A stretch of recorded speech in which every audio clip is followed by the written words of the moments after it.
do jumping jacks. Oh. I just went to the gym today, so Did I you? should be. Oh, Yeah, God. it should be okay. I got my decaf coffee, so we're all smart. set. I know we're adulthood now. Yeah, right.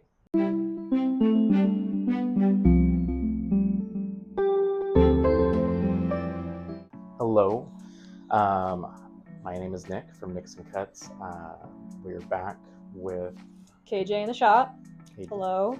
We're over in Issaquah. It's really actually kind of pretty out here. It's gorgeous. I've never been over here. It's wonderful. I actually just moved out here a couple years ago. I kind of just fell in love with the town. Did you? Yeah. Where'd you move from? Oh my gosh. We haven't even started. I'm already asking questions. Let's see. Well, I started. Well, I was born in Aberdeen, so okay. That's where I was. Okay. What's up? I kind of low-key love Aberdeen. Oh yeah. It's disgusting. It is, right? It's so weird because like I have a love-hate relationship with it. Yeah. It's like imagine scummy, but like it's home. Yeah. You know, and it's got like its own weird charm to it. I love it reminds me, I think, a little bit of Spokane, my hometown. Oh. And then like I would take the train or like do a lot of road trips growing up. And really? so we would pass through all of those like small little like railroad towns in like Eastern Washington or Central Washington. Okay. And so they all have similar buildings.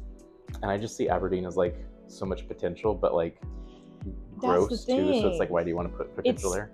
I swear it's in this weird stage right now because it was such a thriving town back in like the logging days and stuff. And then a lot of spots over on this coast, really. Yeah. Because they're, the transition from, paper to digital has been crazy, but did it have a paper mill? It did. Okay. It did. I think it's all shut down, or it's like really like slowed down to the point that they've cut a lot of jobs and stuff. Spokane had one at one point too. That sounds about right. Yeah. And Tacoma, I think, was the aroma of Tacoma. Yeah, right? it's tough, but like that's just like kind of proof of progress. As we like move away from things like that we are finding out to be like more harmful for the earth, and it's kind of nice to see it. But it's hard to watch that town kind of go through like growing pains. Yeah. Because it does have a lot of good potential because of its location, and it is beautiful when you drive through it, but they unfortunately have like a really tough like drug problem that I was gonna say like maybe to the untrained eye you wouldn't see it, but like it's pretty noticeable. Yeah, if you like hang out there for a couple of days, you'll find out. Don't go to Walmart at night.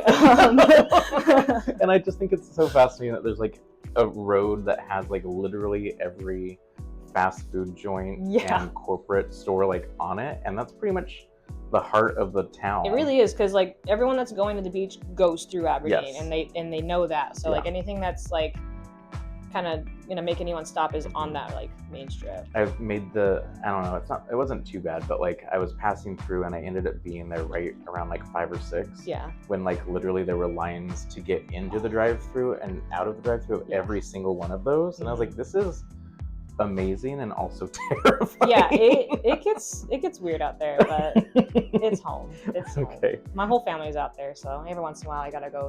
And it has some food joints that are off the chain. They're like just little hidden nuggets. Like if you're ever passing through, I always tell people to stop at Lighthouse. Okay. It's like the best burgers and fries you'll ever have in your life.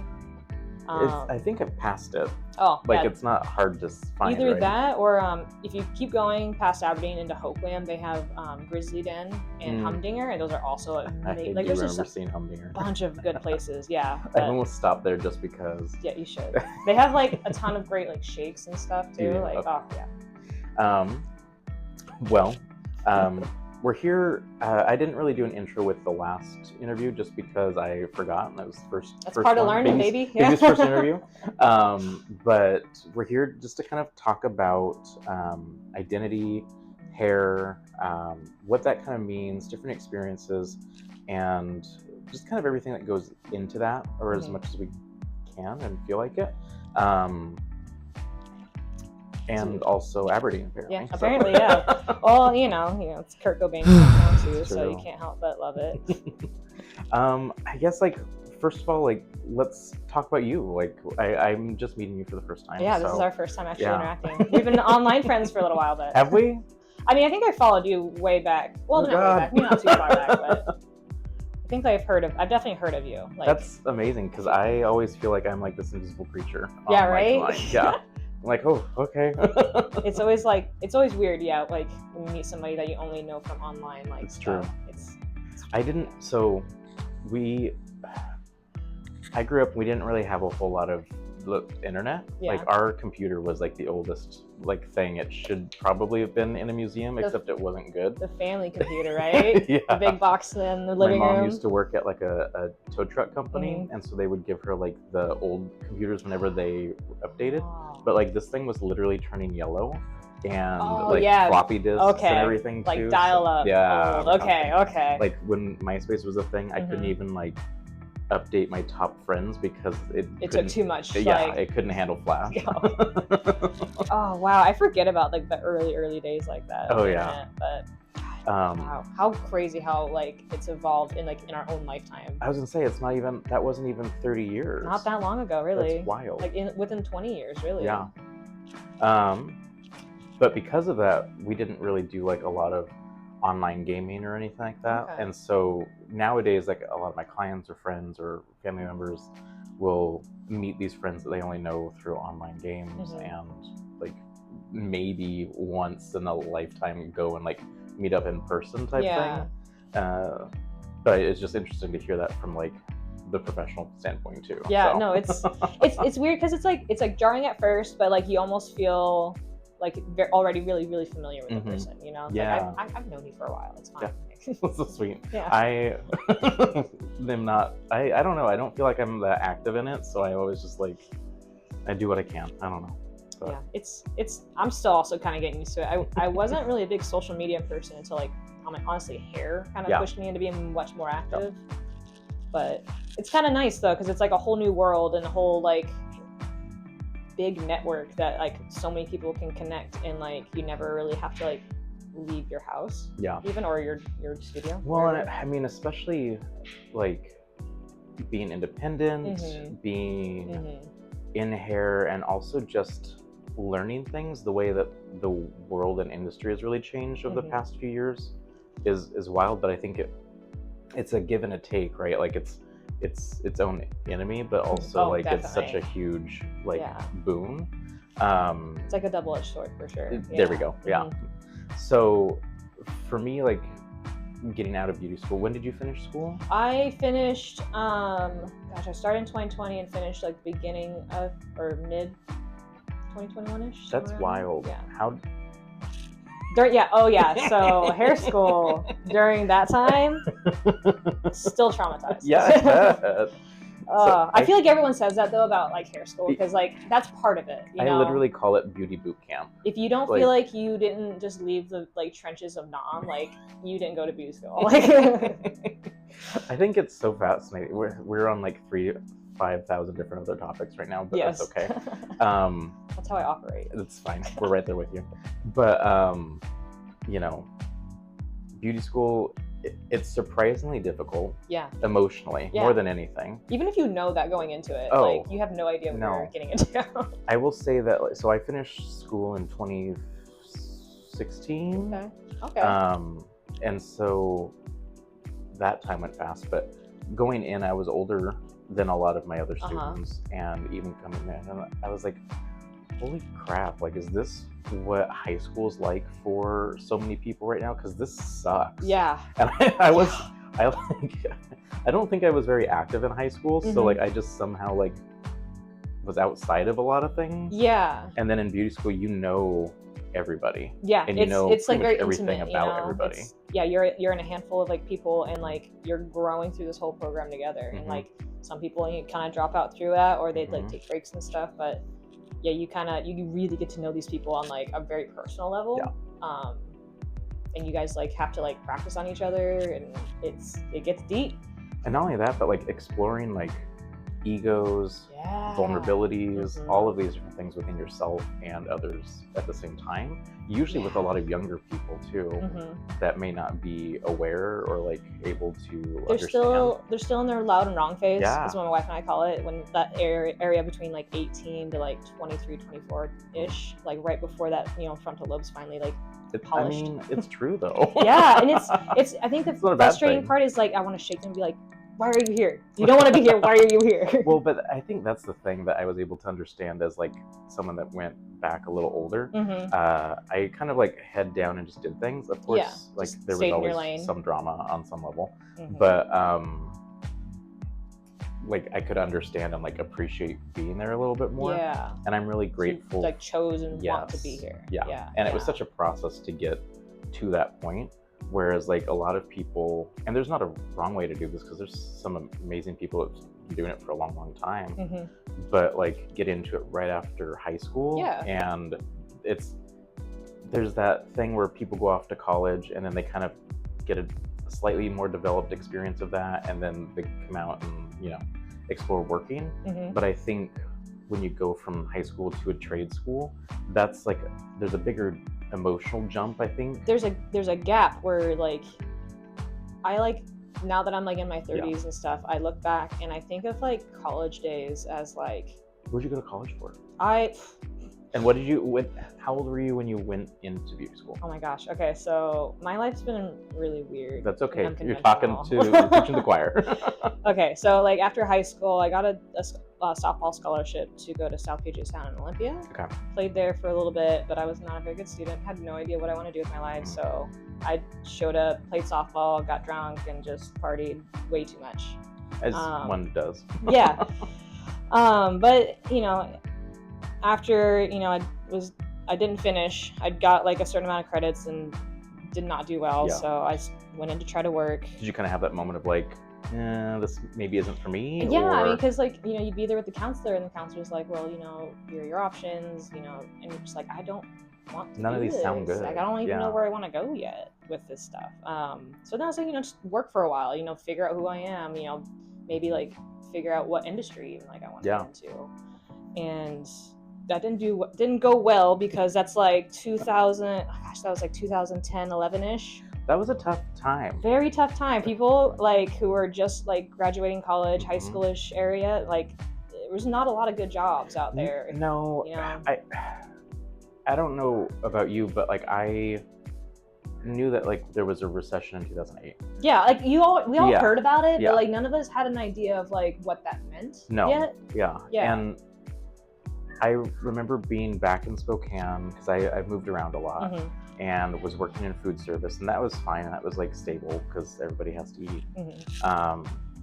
But then like around 2010, 11 is really when I was like had my own like emotional kind of like, what am I doing? There's like almost like, and everyone hits it at a different point in their life, I think, but there's just like moment of like, what am I doing with my life? And I was at the time selling vacuums, hating it so much because it was. I've applied for those jobs. Someone was looking out for you because it's the worst job in the world. Looking back, I was like, what was I thinking? Like, you were just taking anything you could find. I mean, literally, and like when you did sell something, like it was okay money, but like it was. I'm not a salesperson, like.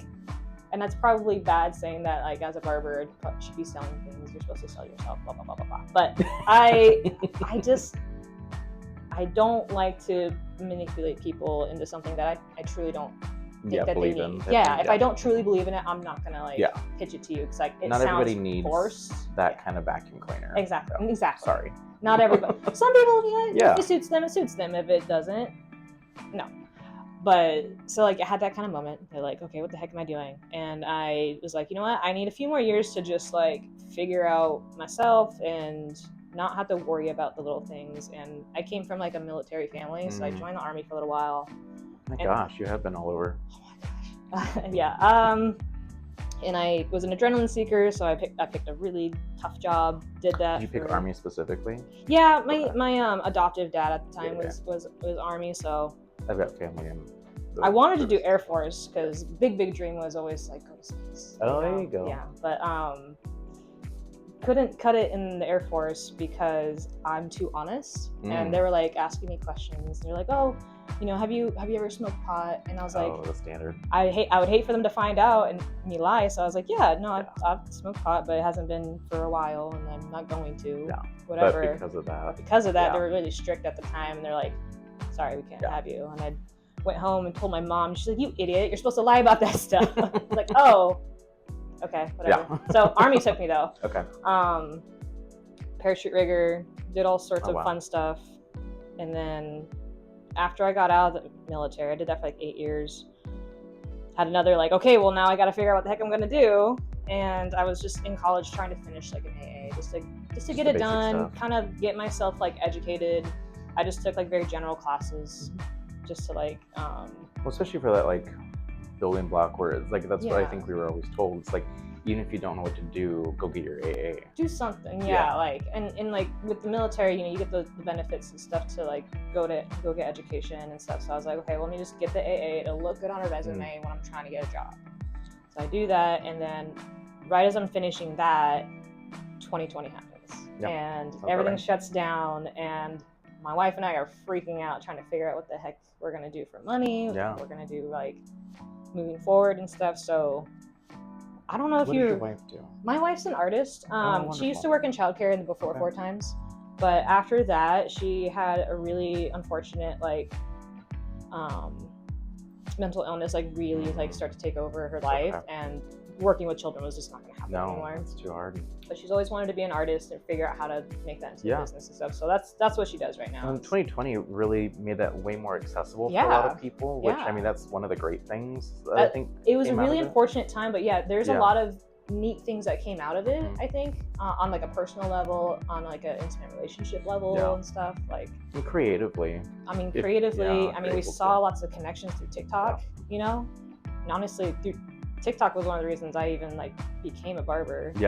Not in the way that you think, but like, so I don't know if you remember this or not, but do you remember like all the girlies like shaving their heads? I don't have TikTok.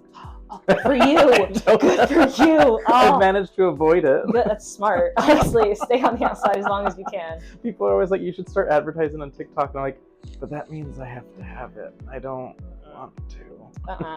If you can stay out of it, I would. It's fine if you have good self-control, but I mean that I don't. Even if you have good self-control, I don't think it's not designed for self-control. No, it's really not. It's literally brain candy. But anyways, at the time in 2020, all of the girlies were shaving their heads, and my wife's like, I want to do that, and she did, and she hated it. And so as it was growing out, she was like, oh, can you like fade the sides for me, just so like as it grows out, it looks, you know, not just like a big puffball. And I was like, I can totally do that. I looked at like half of a YouTube video, and I was like, don't even finish that. Got like a beard trimmer, you know. I'm like, I can do this. Could not. Oh no. And it was understandable. It was so bad that I cried. Oh no. And she's like, it's fine, honey, it's fine, it's okay. We're not going anywhere anyway. No, and so I decided, you know what? I've thought about, you know, how important hair is to me, and to like you know, like little baby gave me, and I was like, you know, it'd be kind of a cool skill to learn anyway. Even if I don't make it into a career, that's definitely a cool like trait to have, you know, like being able to cut someone's hair. Like everybody needs somebody who cuts hair in their life, honestly. So okay, we'll get into it. And then like even though school is crazy, I fell in love with the craft. Like watching yourself kind of grow and like get better like every week, and like be able to like learn how to like see things better, and like everything starts clicking. Developing the eye, trusting the process. What school did you go to? I went to Evergreen in North Seattle. Oh yeah. I slept out there sometimes. They had just kind of started their barber program, and the teacher I had, it was his very first year, so I had a lot of things working against me, but we'll have to bleep this out. Right. I mean, they were doing their best. It was 2020, like it was very difficult. Having to like, I don't know the details of everything, but having to completely restructure, redesign, and like, also finish people on time during a pandemic where you couldn't. We had all these restrictions out of nowhere, which were for safety, of course. Were you doing it at home after a while? Because I think for a while you had to do like virtual like cuts and stuff at home. They did like a hybrid program. So you would do like 10 hours online. So you did a lot of the book work. That's still and stuff. That's still in effect. I think that's they're just gonna keep it like that, because I actually kind of like that. Did you? Okay. Yeah. Well, at least like book work and stuff. I think that can be done online, or you can do that kind of stuff online. But like in that way, you can maximize your in-person practical time. You know, you can actually like do stuff. I feel like it works with a lot of people because they have like 3 sessions throughout the day. Yeah, like phases, I think. And it works with a lot of people's busy schedules. Yes. So it's not as huge of a thing. Especially like most people I know, especially ones that are like older than just coming out of high school, have jobs. Yeah. You know, while they're at school too. Well, I was doing that and I was working full time, Mm-hmm. but like I had been at the restaurant that I was at for a while, so I had a little bit more sway with my schedule, which worked out. Mm-hmm. But otherwise, like I think I was in beauty school like 10 hours a day, 5 days a week. Oh wow! And then I had one day off of like actually like day off, and then I was working evenings when I was either off school or not. And I look back now and I'm like, how the hell did I do that? An insane amount of caffeine. Honestly, that's when I started drinking coffee. That is the secret. That's true. Even like people who aren't normally caffeine people have to like I didn't even drink coffee before school. You either start drinking caffeine or you start smoking. One or two. Anyways. So Evergreen, North Seattle, went there. And then from there I went to a shop. I was living in Bonnie Lake at the time with my wife. My God, so you were driving up to North. Yes. Are you Barber or Cosmo? Barber. Okay. Yeah. Cool. Barber. But that's like, sorry not to like cut you off, but like barbering, for those that you don't know, barbering in Washington is not necessarily a separate license. It is a different license. It is, but yeah. It's like less hours of the Cosmo. It's less hours because we're not doing any chemical. We're focusing on just like hair cutting and styling and then razor work, really, and that's pretty much it. So you guys have to learn like everything. You have to learn like a little bit of skin, a little bit of nails, a little bit of color and perms and hair cutting. Yeah, we did all the chemical stuff. We did basic natural nail manicures, facials. Don't ever ask me to do any of that. I don't know many that like actually use that stuff outside of that was not the point, but now at least it's at least you know now. Yeah, kind of. At least for yourself. Yeah. I paint my nails sometimes, so it works. That more. But other states, you know, it can be a whole different thing. Yeah, every state's a little different, and that also is kind of frustrating because it makes it really hard for people to move. Yeah, you know, like a lot of people who have to like hesitate, or if they have a spouse that has to move, it's like, oh my gosh. Even people in school who are like, thinking about like, oh, we might be moving in a couple months. I was like, well, that sucks because like you have to start all over depending on the state you're going to. So I actually had someone. I talked a little bit about this with Nikki this past week, but I had someone in beauty school move from California who had like a month left, move up to Washington, and Washington is one of the few states that doesn't accept any incoming hours. So she literally had to start all the way over after being almost done. I'm not surprised because Washington is very strict on stuff like that. It's one of the top ones that very requires hours. Yes. Which is a good thing. And it can transfer more than some other places, but it's still like, before I moved to Seattle, I was looking at Portland, and I would have had to go back to school to get Cosmo again, or transfer every aspect of my license that I could up to 1,600 hours, which was literally just hairstyling and barbering. Yeah. Which is fine, that's more than enough. But if you ever want to do more than that, you know, you have to go back. And I was like, 2 tests each for $200 each, and different tests too, because different state. And I was like, I think I'll just go to Seattle. I think a lot of people don't realize like how expensive it is to like get to this point. You know, being able to people look at people online like, oh, it must be so cool to like work for yourself and make your own hours. And it was like, you have no idea the road you have to go through. It takes like took me like 2 to 3 years, but I feel like I was fast tracked because I was like focused. I was working my butt off to get there. That's fair. It's taken me, I stepped out on my own fully in November. Yeah. And this last November? Yeah. Oh, good for you. Thank you. Congrats. Yeah. Oh. But like you said, to be able to get to a point where you feel comfortable, and not even just feel comfortable enough, but financially maybe try and afford it. Yes. Like there are some folks that are just fully booked, and I think that's an outlier, quite frankly.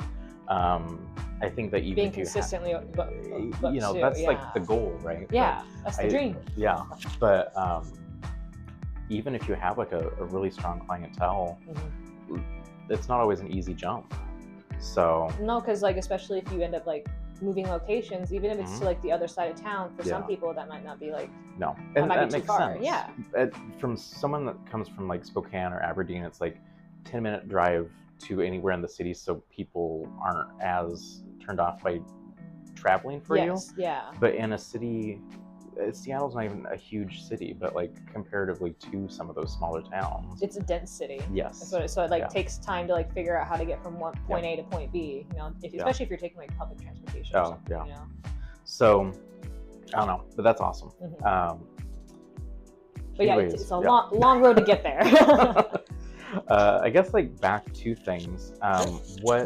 So I mean, you kind of mentioned like your time in the military. You mentioned your experience over COVID and then barbering, and I guess just kind of segueing into questions like, what has it kind of meant for you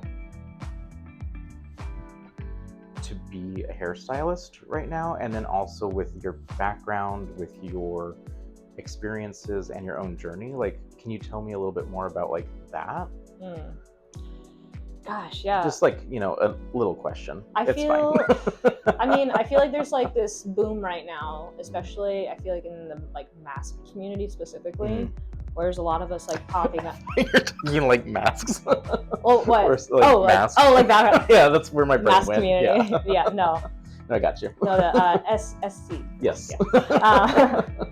No, the mask specifically, because I know I'm not alone in this, but there was a long time when I was little where like there was not really a place for me to get a haircut. The salons never really got it right. What was your experience? Oh gosh. I didn't even get to cut my hair short until like college. Yeah. So, but I still remember it like it was yesterday, because like it was like one of the first times you feel like you see yourself. You know, you're like, oh, there I am. That's what I'm supposed to look like. You know, it changes your brain a little bit, and it took a long time to get there. Yeah, I guess like I've experienced that a few times, but also like, can you break that down into like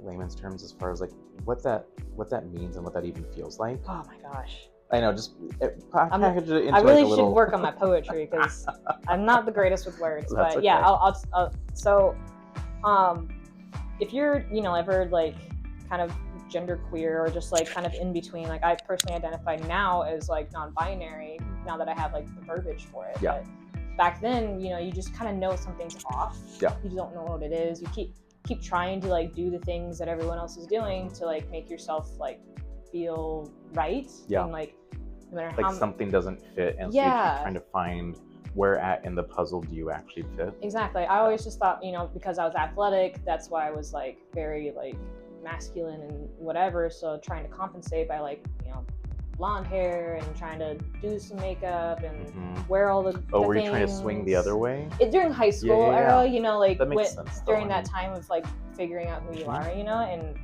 everything's just not feeling quite right. You know, I came out as like bisexual and stuff because I knew I liked girls, and I didn't want to live my life in the closet. So I came out and lived. How old were you? Oh, this is a personal question. No, I like talking about it. 16, I think. Wow. It was like the winter of 16. When it kind of like. When I finally came out to like my like family. And, gotcha. Like, okay. Yeah, started so like even openly dating. Probably knew before that, really. Oh, I knew. Yeah. I would say I was aware by like 7-ish. Yeah. You know, like you just kind of start noticing that you find them attractive and stuff, and like you hear how other people respond to it, so you just kind of like keep it to yourself. Yeah. Until like you just can't anymore, I guess. Yeah.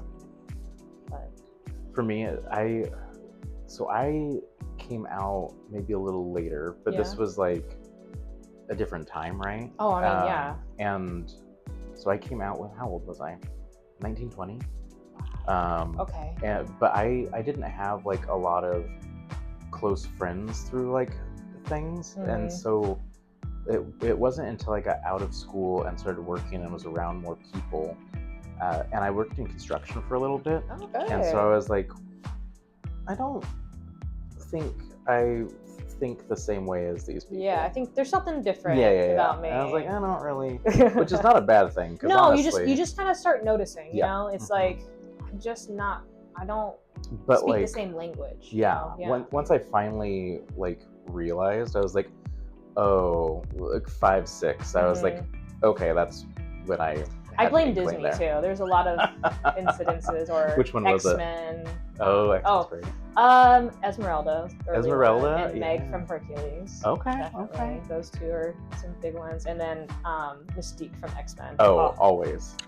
Yeah, iconic. Yeah, incredible. The Red Power Ranger. He's cute. He was, he had a heart of gold. It's true. Oh my gosh. Anyways. Where were we at? I don't remember. Know. Oh, I guess, yeah. Let's see. And then, where did I leave off? Just with hair and like your journey within it, cutting your hair short for the first time. Cutting my hair short for the first time like changed me and like helped me like really start realizing who I was. Did you always want to go shorter, or was that something that you were like, okay? Like, even when I was little, like I had like my mom tells these stories and she doesn't realize like how jarring they are for me to hear, but to her they're funny and cute and quirky. But she remembers like me fighting with her about like, I would be like, I'm a boy, I just haven't grown my yet, and just like weird stuff like that, you know, like just like this kid might be a little different.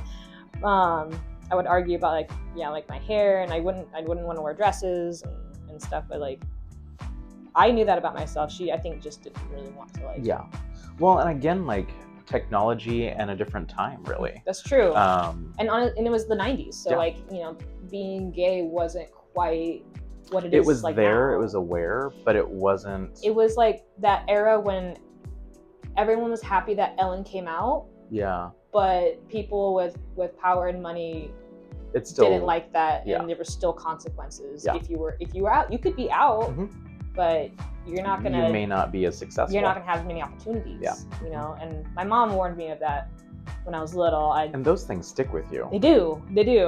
Like it sucks that like. They mean the best. They do. They did. I know she did, and that's what I keep in my heart. But it sucks to be like, well, I would, you know. Are you going to support me through that? Are you going to like... And I think half the time they just don't even know. Yeah. It's not like they have a handbook or anything. No. It's fine. Like, especially again, learning. Like how fast everything is like sped up, and how hard it is for even today people to understand that, and technology is what it is now. Yeah. Back then it's like, especially in Spokane, like I have multiple friends who are a little older that had their own awakening when AOL chat rooms came out, and they're like, oh, what is this? Oh, this is where I am. It's funny how people are able to like figure out who they are when they find community. Yeah. And I think that's like something to be. Well, I think it goes back to the analogy of the puzzle piece and kind of fitting in, and it's like, you may not have the full picture yet, no, but like at least you've like, oh, I'm attached to this corner. I've got this section. Yeah, exactly. Yeah. Just keep building from there. Yeah. So I mean, going into hair, did you ever like, was your goal to, I don't know your clientele, but like work with like the queer community, or like, I feel like that was always like my like main focus of like who I wanted to attract, who I wanted to like cater to and stuff. But like, I'm sure you know too that like, even if you have someone that you're kind of focusing on, you kind of attract a lot of people in the area no matter what. Which is the beauty of it. Yeah. And ultimately the goal isn't, I mean, for some folks, probably. Yeah. For me, it's like I love having everybody and seeing that like the diversity of it is really cool. Yeah. Because I think it's not just about like having haircuts for only these people or this people or anything like that. It's about like connecting everybody and like interweaving them. And I think also visibility to be like, oh, here's this space for people. Yeah. So one of the big reasons why I am doing this was a few years ago. I was on vacation in Japan. I was able to connect with a salon over there. Okay. And so I do a little work with them sometimes every once in a while. But one of the first meetings I had with them, they really wanted to know as far as like, what is it like being a queer hairstylist and what does that mean? And, you know, speaking with Mickey and the other person that I've interviewed so far, we really came to the conclusion, or a conclusion, that it's really about like listening to people and things like that. And I think like the importance of, because you don't need to identify yourself as a queer hairstylist or anything, like that's not necessary to do or be successful. It's not required. No. Absolutely not. No. And you know, if that ever changes, like, you know, we still do the work that we do, and like we'll attract the people that we attract and everything with that. But I think that there is a certain power in visibility with that, and knowing that like there are options and there are paths for folks and things like that. What can you kind of like expand on like your own feelings with that? I mean, yeah, I mean, you put it pretty well. Like having like diversity in your chair is not only good for like our community, it's good for the whole community, because you know you're getting, you know, people who might not normally know much about the community. You know, you get to like feed them a little bit more information and kind of disarm them a bit about all the negative like stereotypes or connotations that are out there about it. And God, right now my main clientele is a lot of like queer people and stuff, but I have a lot of like teenage boys like right now. So like I feel like I get to help shape that generation. Oh my God. Do what? Just help navigate. Yeah, because like, right now I don't see a whole lot of great masculine like role models for them right now. Like, and that's historic. Right. Like, especially whenever there's a rise of feminism or equality or civil rights in general. Like, you're always going to see this backlash from, you know, the other side that feels like they're losing something. Right. You know. Yeah. So like, the best way that we can like combat that is to, you know, be true to ourselves, be accessible, and not like segregate and like corner off our community. We are always strongest when we're together. Right. And really, I mean, there's a power in having like a collective within that, and then there's also a different kind of power when that is diffused into and blended together. But yeah, I mean, fantastic. Do you, I guess, like, I don't know if I have any questions with that other than like, what's your experience, or like, what do you notice with like the high school, like younger guys?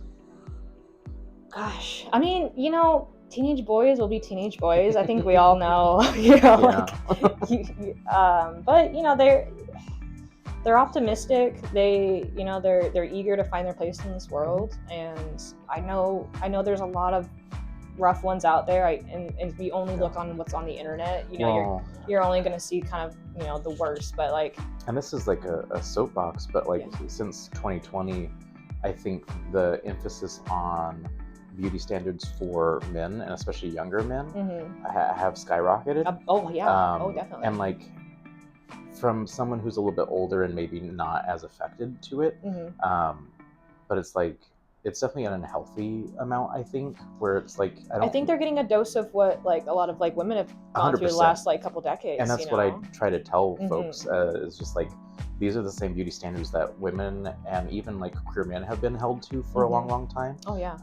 But now it's just kind of starting seeping its way like further in. And I don't think that there's an education to combat it, warn them. As far as like, you don't have to have a six-pack. You don't or have that, you know, like attractiveness is a spectrum, not just like a, you know, box to fit in. Like also just accessibility too. Like there's so many different factors that play into it, not even just genetics, right? Like, in removing like the Eurocentric like version of like what is attractive, and just kind of broadening of like understanding that like the most sexy thing is confidence, and confidence comes from just like knowing yourself. Exactly. And I don't even know if you really need to know yourself, but like even, or just like being comfortable with yourself, really. Being comfortable in your unknowing, and like being okay with not knowing everything. I've taken some improv comedy classes. Oh, that sounds fun. Oh, it's great. Oh gosh. Okay. But really, it's have to just get like info about that later. so good. But it's really about like failing forward and just kind of like being comfortable with being uncomfortable. Yeah. And I think that there is some truth to that can be applied to like everyday life, and that's what I really tried to take away from it. I think that the thing that makes me the most upset about like such like the divide that we have right now in society is like we're all like cutting each other off from like learning stuff, and it makes me very upset because like I just don't see the sense in all of like. It's a tough one. Yeah, it's just weird because I guess you would call me a pacifist. I don't really like believe in like fighting. I don't believe in like violence and stuff. I'll defend myself. I have to. Don't get me wrong. Like, don't try me. But like, yeah, it's just frustrating that like people just can't leave each other the hell alone sometimes. You know, with your clientele, yes. What do you think has been one of the more helpful things, or what do you try to bring to it that you think opens you up to receiving that clientele, or even helping you to navigate servicing them properly? I mean, at the end of the day, like the classic tools always work. Giving good service, listening to your client, and, you know, enforcing, you know, like, good boundaries too. You know, that's something that's that so hard for us to much. do. Yeah. That's so hard to do though. Like I say that, but you know, I'm almost every hairstylist is a giver on some level, or a people pleaser, or an artist, and or it's perfectionist. Like all of it, and all it's the like above. it's like, where are our boundaries? How much do we charge? And like, do I need to? And just everything that goes into that. Yeah. And I finished beauty school in 2015, 2016. At that point, Instagram had just started to come out. Yeah. And hair and like advertising for it was just starting. You got to see like the tidal wave come in. That's cool. But that was such a different thing. And there's so many friends that I made in beauty school that promptly stopped like doing hair immediately because you see it's that. non-easy. Well, yeah, exactly. It's not an easy gig. It's not for the weak. No. I'm telling you. And it takes so much like thick skin. You have to be okay with cutting a lot of bad hair. Yeah, a lot of bad hair. I don't even want to say bad hair because that makes it sound like the client. But no, like, it's you have to be okay doing the job. Because when I first started, I was doing like 3-hour haircuts because I just didn't know when to stop because I could see that it wasn't the way I wanted to look yet, so I just kept trying to with it, you know. And sorry, I should cuss. Oh, you can cuss. Oh, cool. Yeah. Okay, well, I have a sailor's mouth, and so I try to tone it down. Military, okay, so Spokane, same thing. Not really. But yeah, gosh, yeah. The what? And this is more of a personal, professional one, but like, what was your point, or how did you learn to stop? Like, when did you learn, like, this is where I want to stop? Okay, so, I mean, you start getting yourself, like, a rhythm, and once you start, like, getting more tools in your toolbox, you know, you get, like a system and, like, a flow or whatever. Did you have a lot of education or continued education? Or was it a lot of, like, self-taught? A little bit of both. So, I went, after hair school, basically same thing, I went to this little place called, and... Oh, I've heard of it. Don't go there. Okay, we'll bleep out the name. Bleep that out. No, it just wasn't a good place for me, and like the way they ran things was really weird. They didn't really do any education and stuff like that, and like I got like $1,000 for a whole month's worth of work because the way they structure their pay was. You know, and I tell clients, I'm not trying to like take the mask off, but there's or like put down other people's like business. Absolutely or whatever. Not. There is so much corruption and like. Corruption might be a strong term, but this industry... Just shadiness, maybe? Yeah, like, there's so many different... It's such an old industry that it's had so much time to develop and, like, have other people get their hands in. It's corporation. Yeah. Like and I picture structuring that just like kind of like takes all the fun out of it. When the big chains really started, kind of around like, I don't know when they started, but I'm gonna say like Industrial Revolution thing. Yeah. The price and quality, it cheapened it. Yes. And so then it like stayed at a certain like price point, and like we took the brunt of that. Yeah. Well, growing up, like, well, not me personally, but like stylists at the time. Yeah. And it still worked for them because the ability to step away and run your own thing was so hard. I mean, you didn't have places like this where you could, very affordably, just start your own little studio or like booking a 2-chair business. Yeah, portable phones. Technology is. Oh my gosh. What else? Advertising. Yeah. Like social Google media. Ads. Yeah. Social media. Like tech really. Blessing and a curse, put but our business back into our hands. Yes. Yeah. And it's funny because I've worked for quite a few chains. Because I was, me being me, I'm like, oh, I got to work up for everything. But I was like, I want to start. Well, you always want to feel like you earned it, Yeah, there's always a sense of pride you put into it. Yeah, and when you feel out of school and you're like, oh, I don't feel like I'm quite up to that par yet. Comparing exactly. But it's like nobody is right after school, so it's like. So I was like, okay, I'll just work up and do the corporate things, and it worked out fine for me, ultimately. But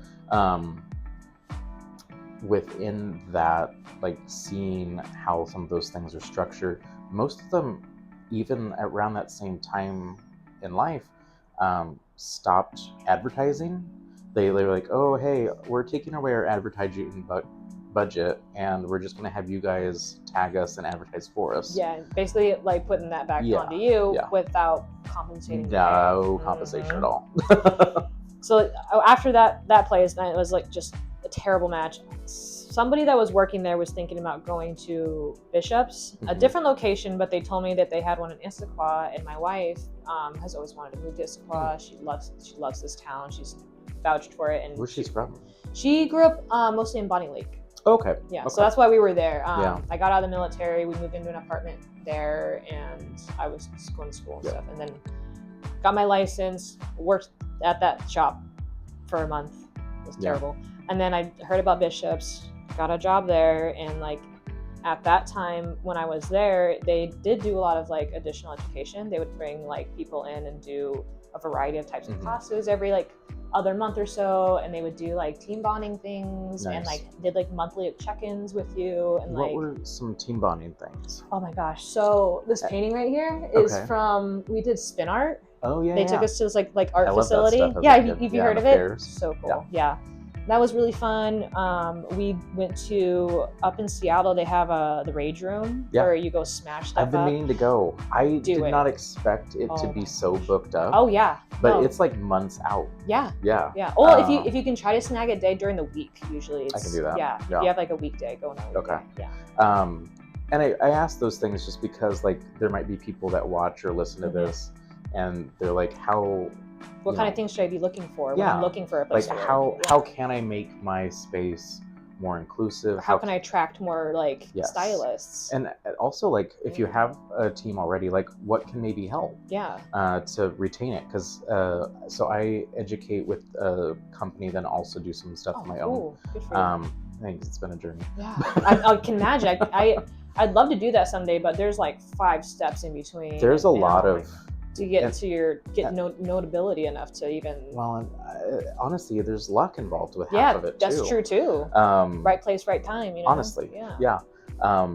But working with some of that, it's one of the parts that I hear and see online that a lot of salon owners have is retaining stylists. Yeah, because like in a world where independence is more and more common, which is a great thing. Yeah. How can they have to work a little harder. Yeah.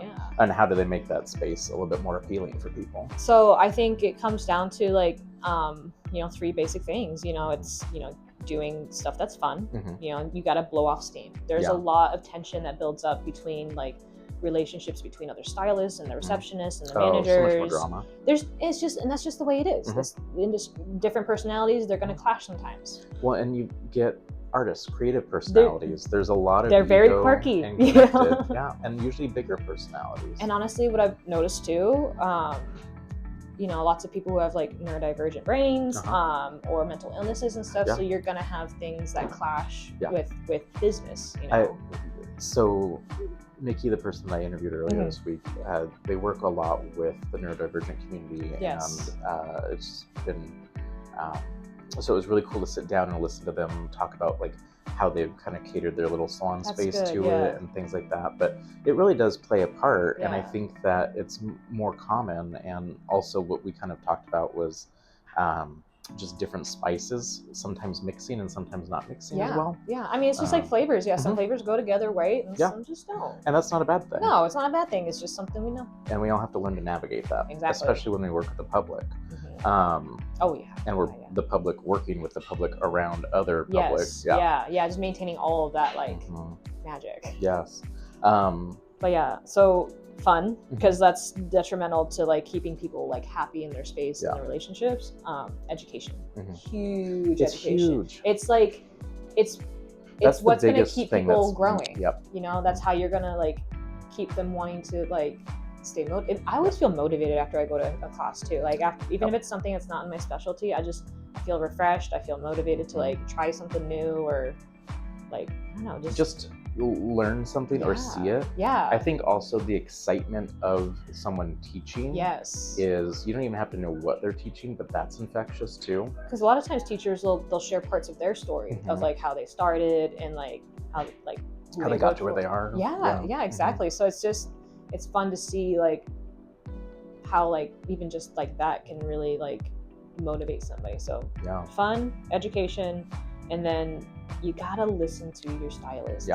Especially if you're an owner who is not a stylist. I've seen this a lot, where a lot of owners are not, previous stylists. They might have like the business aspect of it. They hire the crew and have them run the show. It does take two. Like it really does help to have that creative person or the business person. If you can do both, absolutely awesome. But I think that's way less common than... I would definitely recommend, if you are a person who isn't a stylist owning a business, having somebody who is a stylist who can like really help translate that stuff, because like your stylists are going to tell you what they need. They'll tell you like, we're running low on product, if we need a new trash can because the lid broke, or even just feeling uninspired. They'll still tell you. They may not tell you directly. Or if the pay is starting to not really match the work that they're giving you, or if like you're asking more and more from them, you need to pay them more. And it may not be direct, but like that's important for someone who's on the ground to like understand and also read between the lines and start seeing the patterns and connect the dots. Be like, hey, listen, like everything's chill, but there's whispers and like things are starting to like turn. Because we need to address it. Or adjust things. And that so goes with check in with them. So like listening to them, checking in with them, making sure that like they have what they need. If they have some issues, like figuring out how you can address it. Do you think, though, just kind of taking it back to like that topic? Do you think that those skills are utilized working within like the queer community and like, or like just I feel like consultations are important. And I think especially having that like special background of being queer, we're very intentional with our work. We're asking a lot of questions because we want to make sure you're getting exactly what you want, because we understand it's a spectrum of things. It's not just short hair and long hair. It's it's like a certain kind of style. It's a certain kind of vibe. It's not just a blueprint. Exactly. You can't just buy a Lego piece and put it on. A generic plastic brick piece and put it on. You can't. It's like they're not mannequins. They're people. You have, and we care about each other so much. Even like strangers. Like whenever my wife and I see another queer couple, like get excited. Especially if you've grown up in a smaller space where that's not a common thing. I think, what was it? Just kind of taking that, that's what I was gonna say. I feel like part of survival as queer folk, neurodivergent folk, like anyone that's kind of like been outside of, I think there comes with natural heightened awareness towards things, and a little bit more, not necessarily like sensitivity as far as like physical senses, but like something's off in this piece and I need to vibe check. Vibe check. And I think just checking in with them helps. Just to kind of go over that. Because we struggled to know when to bring things up, I think, too. We haven't been able to. No. Half the time. No. We've not been allowed to like express some things. So I really think technology is forcing companies now to have to rethink how they approach their business structure and how they take care of their stylists. And just relationships. Yeah. I think people are craving more authenticity now and more of like a human aspect, and the rise of like AI and like more and more tech being like involved in our daily lives. Like people are missing or like touch starved. You know? Well, you've got COVID, you've got AI, you've got technology, you've got political disarray, you've got dense populations, population density, something that I don't think really gets talked about. And even before COVID, there was a book that I was reading. I stopped halfway through because COVID happened, and I was like, well, this is like, okay. But it was called, I want to say Missed Connections by Johann something. It's interesting, but he basically does this, and I didn't, like I said, I didn't finish it, but TBD. I got the point. But ultimately, it was about disconnection within the community and within ourselves. Yeah. And so he touched on like different avenues within life that we can feel out of touch with. Yeah. And so when we're looking for that, part of it is identifying what box, what jar is lacking in that connection, and then kind of figuring out what we need to put in that jar that fits to fill that one up. And so, but I think socially and relationship, I know being a stylist, we have so many people on our chair. I'm talking a lot this time, so this is decaf, I promise. But allegedly. Yeah, we'll see. But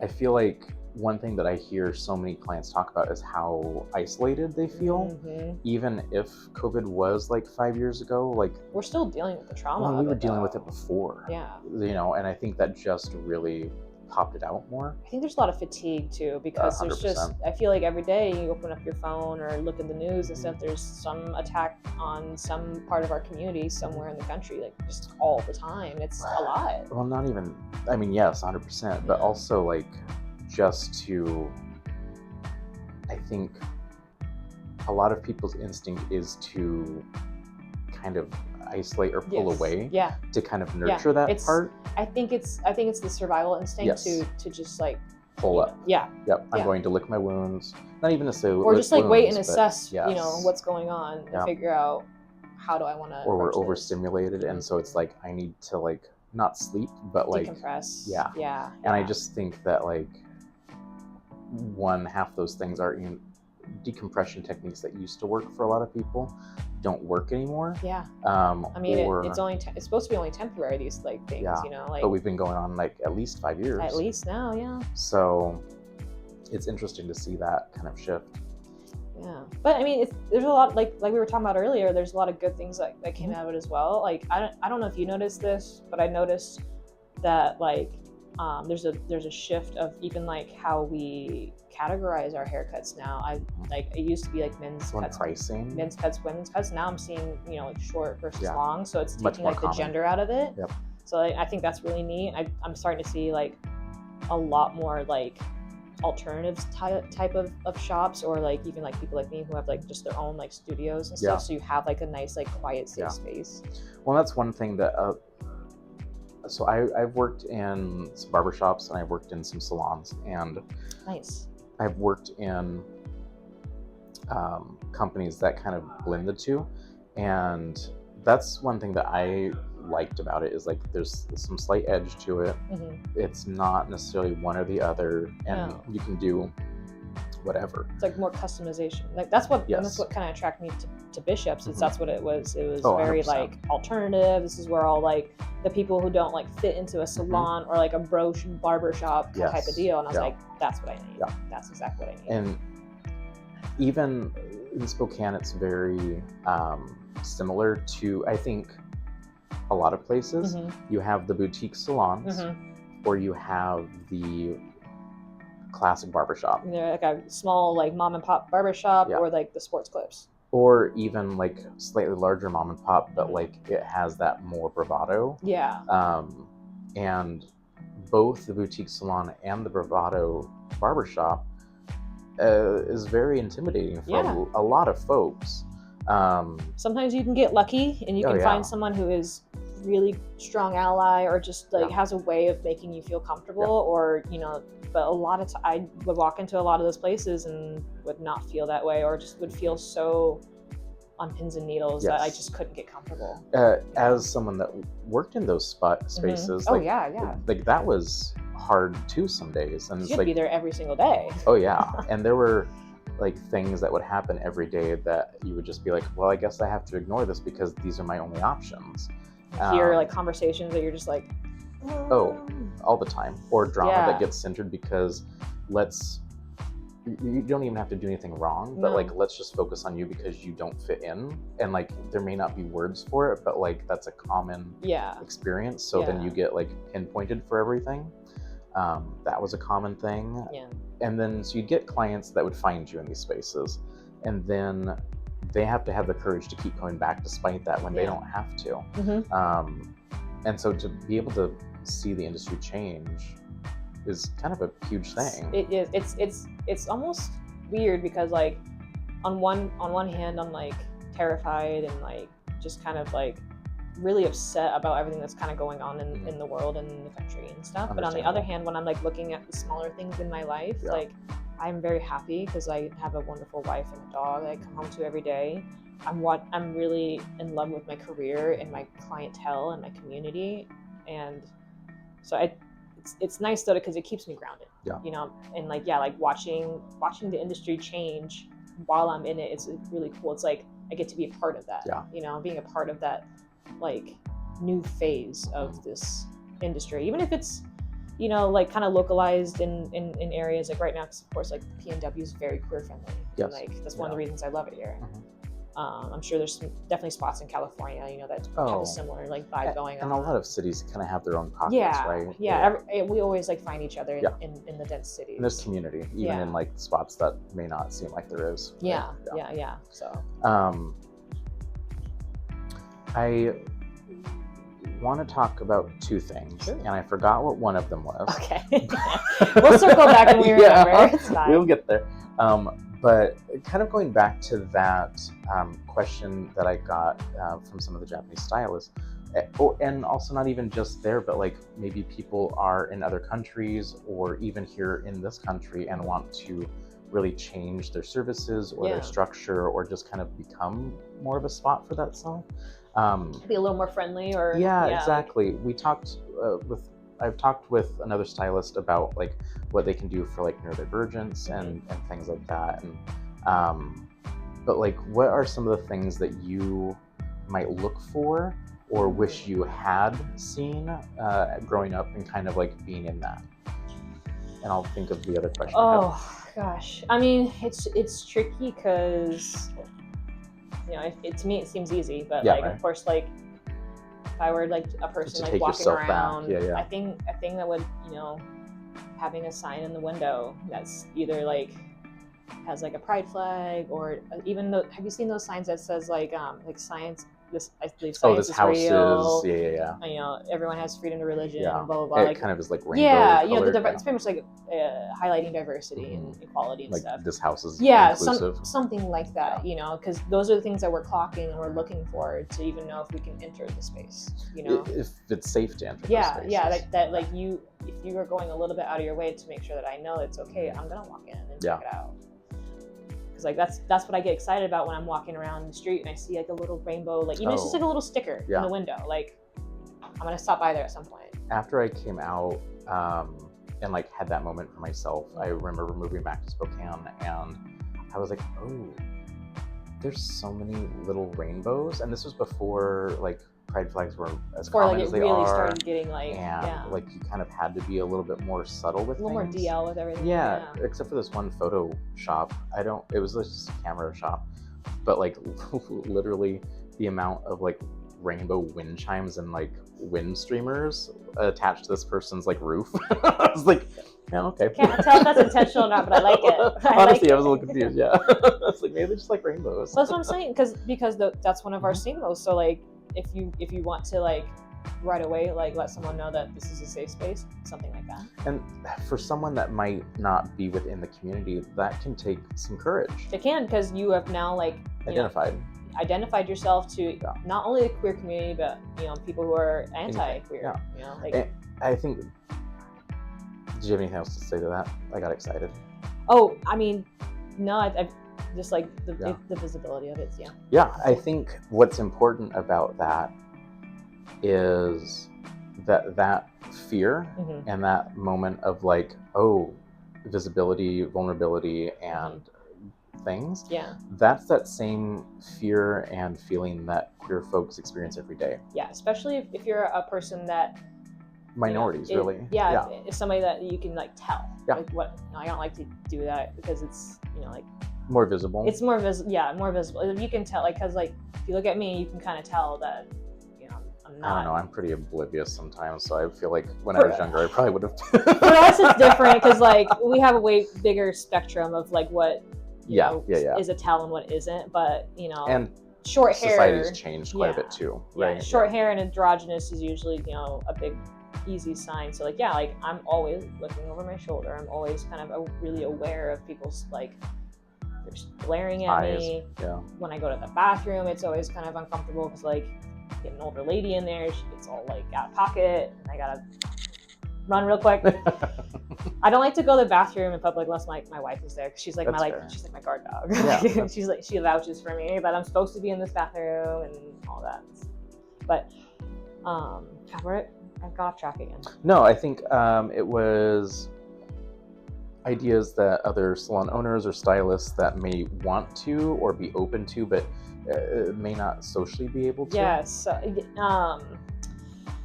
One of just to kind of expand on that, in Japan, the main thing that was interesting was most private life and personal business life are very separate. Yeah, so to kind very of like severance. Yes, that way, yeah. and so to kind of separate or merge those two as not just a hairstylist but a queer hairstylist. Yeah. That was kind of a unique thing to see. Just like the idea of bringing like your own personal identity to work. Yeah. Yeah. And like why that would be and things like that. But it just kind of plays off of that same visibility, really. I think because like hairstyling in general, or barbering, or whatever you want to call it, like it is the intersection of personality and community and professionalism. Like you have to let them know who you are, because making that connection is part of the job. Well, that's how you find your clientele. It is, it really is. So, or not how you do, but how you keep them. Yes, really. And I think, I mean, you don't even have to do that, but like if someone's gonna advertise razor hair cutting, like they're gonna attract someone who's razor hair cutting. Exactly. You get what you put out there. Yeah, and you have to, on some level, make a little bit of a stand. Yeah. And I think that especially like right now, for the community that might not have that, and for a space that may not have been able to make it known in the past or whatever. Especially like or even like in places where it's really hard to be that. Like Florida or Texas or in those kind of areas, you could even consider if you wanted to be a little more DL about it, like if like putting like that out on your business is putting you and your business in danger. Jeopardy. You could when you get connected to the community somehow, let them know that like, hey, from these hours or whatever, like it's gonna be dedicated to you, or we can do like some more private things or whatever. Just like being there and like, God, even just like watching some documentaries and stuff, and just like getting more knowledge about like the things that we go through. And like, Go to drag show. Go to drag show, dude. I don't know anybody who doesn't have a good time at drag show. Like, exactly. God, I but what was it? It's like an AA meeting for me, honestly. Going to drag show. I feel like, I guess what I was gonna say is that courage that it takes to take that first step and be noticed. And that I feel like that courage itself is noticed by the community. Definitely. And like will be well received. Yeah. Especially in spaces that may not be used to it or have access to it. I mean, at the end of the day, like Pride is a protest, and I think having alternative hair and stuff is another form of protest against the conventional standard of whatever. I guess like gender, sexuality, everything a part of it, at its core, like how do you feel identity links to hair. Ooh. And I know that's hard because that is such a big part of it. But it is, and it's such a like an intimate thing. Like, so it can be different for other people, but to me, gosh, your hair is your crown. Yeah. You know, everybody. And that's a common phrase that I've heard. Yeah, and it's literal for us because we know how different you can change someone's whole day by giving them a good haircut or just like teaching them something that just clicks in their brain, how to style their hair. Oh my gosh, just like that education alone I don't think is taught enough. Oh, it's not emphasized nearly enough. No, literally, I think that's another thing everyone should be putting a little more effort is to teach your client how to style their hair, because it's wasted if you don't. Stylists, though. Yeah, that's true. And I think that's what I was going to touch on earlier. Just education in general. From COVID, I noticed a lot of companies cut like education budgets. Traveling education wasn't a thing because you couldn't be around people. Right. Traveling itself was really difficult. And now with inflation, you know, it's hard to fund those things and or at least consistently. Yeah. And trends didn't stop. No. They slowed down a little bit. They just moved to different platforms. Yep. Yeah. And I feel like that's a huge part of it, where it's like we were talking about like companies and different things to do in education. I think that education has gotten a lot harder, and the guards have changed. Like a lot of older stylists retired during the pandemic, so there's a lot of information and knowledge that I think was lost. I think there's like a balance to it though, because like as we also got more technology and access to each other, we got more access to education than we've ever had. Like I see so many people doing like online education now, like these courses that a lot of independent people. A lot of independent people. I think because in the before times, it felt like, you know, like companies were taking the lead on education. You know, companies they had the budget for it. They had the budget for it. They everything was done through them. The fashion industry itself. But now with online tools, again, we can take that back into our own hands, and now you have people who are just independently like traveling alone, just educating, you know, doing tours from like, you know, salon to barber shops all over internationally. It feels so silly and wild sometimes where I tell a client like, oh, this one stylist is going on a nationwide tour. I'm like, what? Like, what? You guys tour? Right? The world tour? Yeah, right. No, it's cool though. But that's the dream, you know, is to be able to get paid to travel. You know, get paid to do what you love. You know, and pass on information and like help people pull grow. Other people up to be self-sufficient. You know, pay your own bills and not have to like compromise. Well, I think that's like the whole part of being independently employed anyways, right? Like it's freedom. Yeah, really though. It's a lot of friggin' work. Yes, but it's well-earned freedom. It's Anyways, back to identity. Oh yeah, sorry. Identity. Hair is your crown. So it comes back to that moment where like when I saw myself with short hair, like I saw myself for the first time, and it was insane. Like it changed who I was fundamentally, and I know that it's really awesome as stylists to be a part of that for other people. And I feel like our identity is reflected out in our style, you know, in our aesthetic, in our clothes that we choose to wear, whether we think that straight, gay, whatever it is, you're telling people who you are through your style. Devil Wears Prada, you know. I can't quote Fantastic, it as well as my wife does, but you know, there's that part where she's like, you think by wearing that, you think people think you don't care what you look like, but they know what you're telling them when you pick that clothing. You know, like the more you understand that, the more you open the gates to deciding, you know, for yourself who you are, and doing that every single day. Okay. Do you want your paper? No, we're off the paper. Yeah, we've gone off on so many different ideas, side quests, and it's just more of a guide. It really is, though. I've got two other things, and then we should probably maybe wrap things up. Yeah, whenever. But this is a very personal question. Okay. But when you were in the military, and then also coming outside of it, cutting your hair off, like, what was that like we don't have to go into like full detail or whatever feels comfortable, but like I don't know the length of hair that you had at that point too. But like, how was that experience? And then like, for even just like, it was not easy. Yeah, I will say that. So I went in towards the end of 2011, and at that time, as I was in basic training, they just finally repealed Don't Ask, Don't Tell. And I had already my hair short at the time, like, so everyone kind of already knew. I'd never said anything, but it was really exciting for me when they delivered the news to us that they had done that. And so like once the sergeants left out of the room, I was like, hey guys, guess what? They're like, yeah, we know. But you know, like we were saying earlier, whenever there's like a step towards progress, there's always a backlash. I was leaving to go home for Christmas break. When you're in training, you get like a week or two to go home, and then they come back and you start training again. I was leaving to go home for Christmas break, and I got stopped. I'm shaky thinking about it. I haven't thought about this in a while. I get stopped by a drill sergeant, because they got drill sergeants all over the airport, just to like make sure everyone's like doing what they're supposed to do, wearing their uniform properly. Do you get anxiety around like when you're in the service? Like, does that give you anxiety? Like, obviously now probably not the best experience, but like when you're in that experience, in that environment, is that just commonplace, or is that something that still kind of is like, oh, I gotta... It depends on the memory I'm pulling from.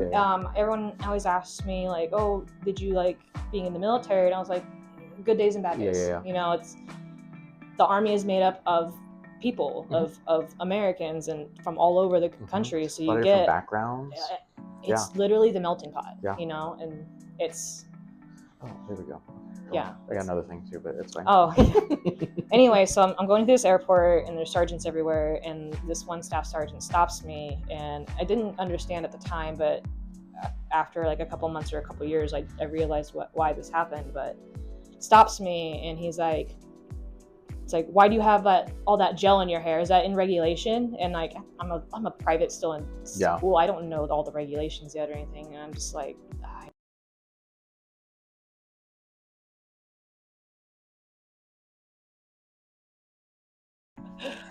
oh my god. Okay. We ran out of storage. We're back to commercial. But I mean, finish your story if you can. Yeah, so I don't know when it cut out. I'm not sure where we got cut off, but yeah, so drill sergeant screaming at me, calling me all sorts of slurs. And this is back before they were endearing. Cried in the bathroom. Are they ever really though? Huh? Well, when it's to each other, I think. Maybe. I don't find it endearing. Really? Oh. Oh, well.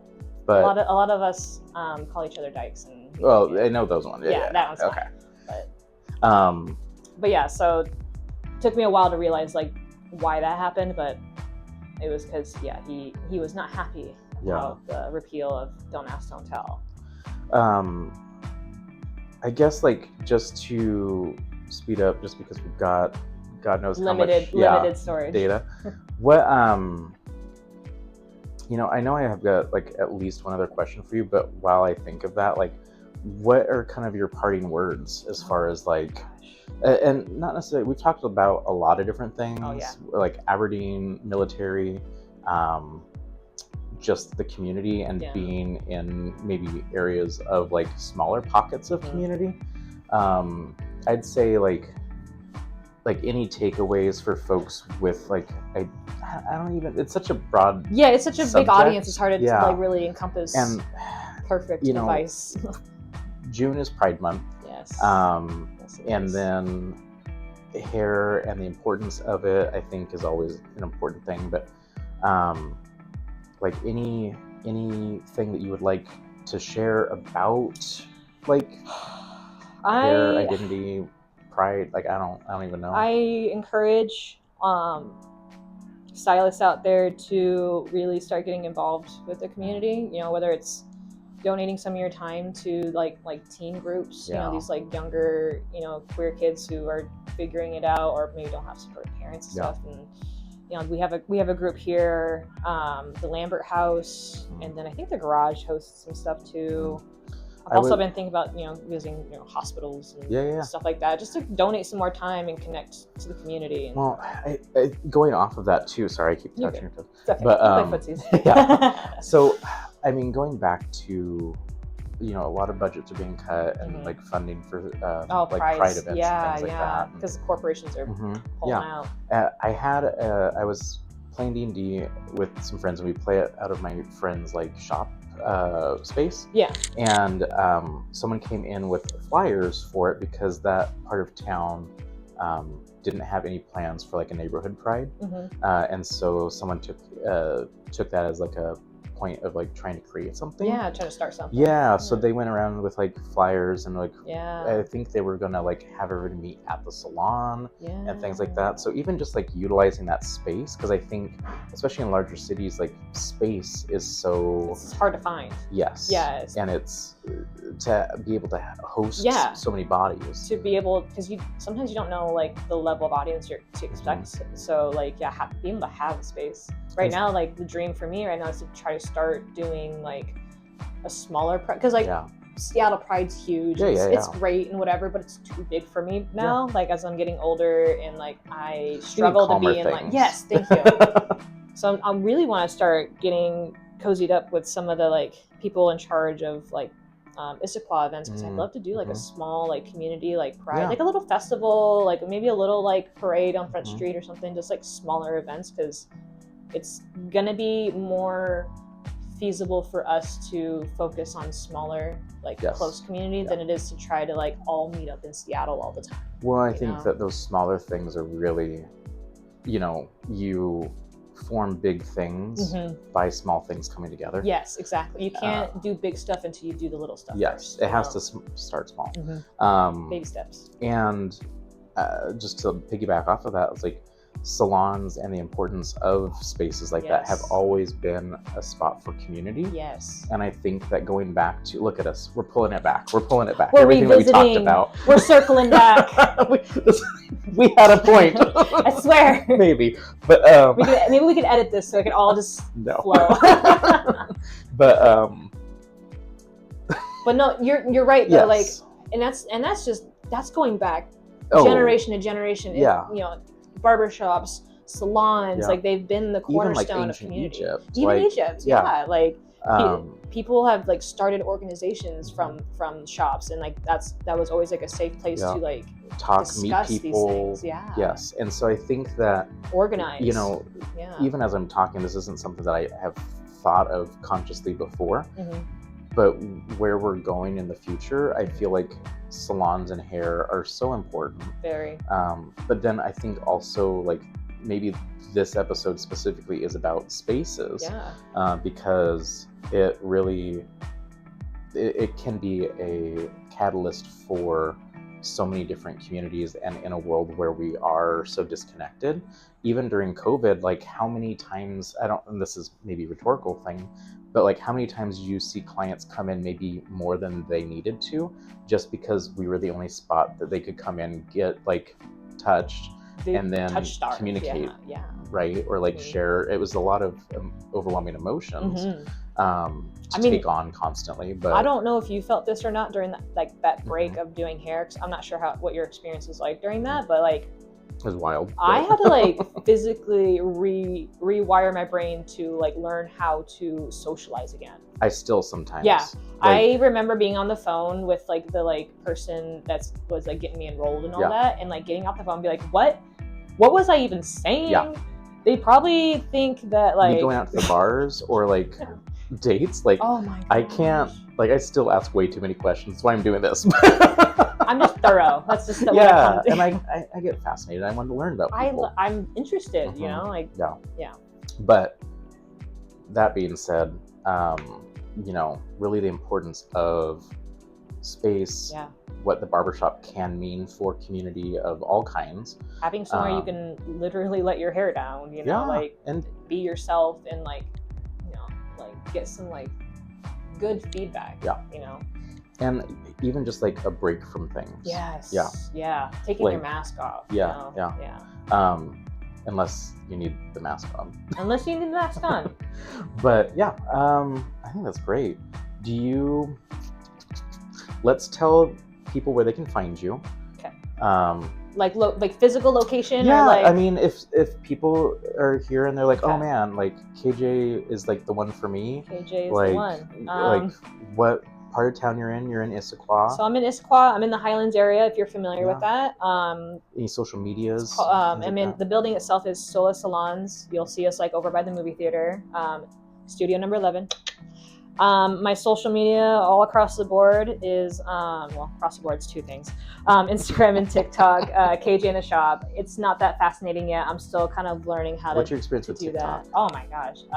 Do you participate? Do you post things? What's it like? It's not great, but I'm just having fun right now. I don't really care. It's just, to me, because it's such a vast ocean that like I'm getting more comfortable just like well, even this is hard enough, I feel like. Especially like I struggle with like hearing my own voice. Yeah. So like the only reason I'm doing this is because I don't have to like edit and listen to it later. But yeah, it's also really fun to be creative and just kind of and like show what I can do. And like I've had a lot of queer people like that, maybe not in Washington, but they like see my videos and they're like, oh my god, I wish I could get my hair like that. And then I'm like, keep looking, you'll find somebody. I know that they're out there. You know, I see lots of stylists from TikTok that are from like the boondocks, you know, just out in the middle of nowhere, Montana or that's one of the only outlets they have. Exactly. And that's the beauty of TikTok. That's why it's so hard to give it up, because there's something about that algorithm. Just audience. It gets you connected to the right people. Like it knows who you are somehow. That's kind of creepy. But then it feeds you exactly what you like. And that's kind of scary to think about a little bit, but from like a network side of it, it's really cool. But yeah, KJ in the shop on Instagram and TikTok, and I'm a little more active on my Instagram than I am on TikTok. It's just easier. It's just easier, and like the Instagram's basically the portfolio for us now. Yeah, I tell clients that may not know this, but like kind of around that same time of like Instagram kind of kicking in, most salon jobs when I was looking for spots weren't even going to take resumes because they wanted to see your social media as a resume. Yeah, like it's like a requirement now, but before that you actually had to like carry around like a portfolio of like stuff if you wanted them to demonstrate too. Yeah, I mean, I think that's still a thing too, because you can say one thing. You can say this is your Instagram all you want. You know, there's always a way to like dock stuff or whatever, but like, you know, a lot of people don't know that you have to like interview, not only just like talk, but you have to like show them your skills. You know, and then also like, again, communication and like just that whole process, because if you're working for a company, it's like you can do their skills, but like or they can teach you, but then how you interact with people and where you are with things is a big thing too. Big time. I mean, I think that's probably pretty good. There's so many questions, and we could have we can talk all day long, I'm sure. We can do this again in the future. I'd love to. But I guess, like, anything else before we sign off? Gosh, not that I can think of, but thank you for having me, and I love what you're doing. Like, I've been rattling something similar in my brain. I mean, I've wanted to do something similar, but I just haven't done it, so I'm just glad somebody's doing it. Well, I'm not going to say I have tons of time because I'm crazy busy, but also at the same time, at least you're starting it, though, because, like, you're either going to like get more and more involved with this, or you're going to inspire other people to do something similar. And even if this is just a seasonal thing, or like something for just this one time around, like whatever, but I just felt really inspired to try and not create something, because I don't think this is anything different. It might be. I feel like you're more sharing. Yes. You know? I want to give voice to things, and I want to kind of open eyes. I love the idea of like you were talking about earlier, like talk shows and stuff. Yeah. And, like, we're starting to get a little bit of that. I see like some podcasters in the barber community. They're like starting to do something similar, but like I haven't quite seen. And I like to learn stories, and so it's like I feel like that's one thing that, again, connection comes back to is stories, and like listening to things, learning from people's stories, hearing their experiences, and it really creates a little bit more of a community and connection within that, because how many people have gone through similar experiences, right? Most people. Yeah, or how many people are completely unaware that is a common experience. Yeah, like they're not the only ones who would feel that way, or like that it's okay to feel that way. Or even just the awareness that people do go through it. Yeah. And I think especially if you are on the outside and like don't have those experiences, like that's a really hard thing to conceptualize, find, listen to, or even like understand. Yeah, I mean, we were talking earlier. Well, maybe we were about just like finding little just nuggets of gay in media. You know, like we had to like sift through stuff just even hair stuff is like. Those old YouTube videos, like it was like the recipes where it's like, here's 3 paragraphs of grandma's backstory and this one little nugget of hair. Oh my gosh. You know, yeah, I found out why that is though. Oh, is it like the SORs or What's SOR? I don't know, the website, like searchable. Yes, that's exactly it. Yes, like the more words it can match to something else, the more likely like they'll be able to like be pulled up. Yeah. Because I was just asking somebody about that. I was like, that's so annoying. Why do they do that way? I'm like redoing my website, and so like we're going through some of those, and I was like, I guess this is probably why that happens. But yeah. Anyways, thanks for watching, listening, whatever you are doing, and whatever this ends up being. Whatever this ends up being. But thanks for having me. Thanks for having me in your space. This is a cute space. Thank you. I worked really hard. No, it's great. I love it. My wife did a lot of the decorating though. That's okay. Thank her. Thank you. All right. I'll see you next time. Bye, guys.